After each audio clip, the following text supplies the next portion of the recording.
দেখো আমি কড়াইতে আলু সেদ্ধ বসিয়ে দিয়েছি। আজকে একটু নতুন স্টাইলে পটলের তরকারি করব। এ দেখো ভাত হয়ে গেছে।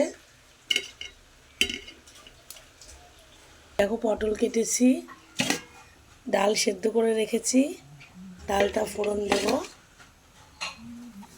দেখো বন্ধুরা, খানিকটা পেঁয়াজ কেটে নিয়েছি আর 3টে কাঁচা লঙ্কা নিয়েছি, একটু শুকনো লঙ্কা দিয়ে পোস্তটা বাড়ছি। চলো, কড়াই পরিষ্কার করে নিয়েছি, কড়াইটা এখন শুকনো হতে দিচ্ছি, গ্যাসের ওপর বসিয়েছি। তো আলু মোটামুটি সেদ্ধ করা হয়ে গেছে। আলু সেদ্ধ করে করি মাঝে মধ্যে, কেননা ভাই অসুস্থ, ভাইয়ের সুগার আছে, বাবার সুগার আছে, তার জন্য আমাকে আলুটা সেদ্ধ করে নিতে হয়। তো চলো বন্ধুরা, কড়াইতে এখন তেল দিই। তো দেখো আমি কড়াইতে অলরেডি তেল দিয়ে দিয়েছি। এবার আমি কুচানো পেঁয়াজগুলো কড়াইতে দেবো। আমি ভুল করে পেঁয়াজটার কথা আগে বলে ফেলেছি। তো আগে পটলটা ভালো করে ধুয়ে কড়াইতে আমি দিয়েছি, পটলটা একটু লাল লাল করে ভাজবো বলে।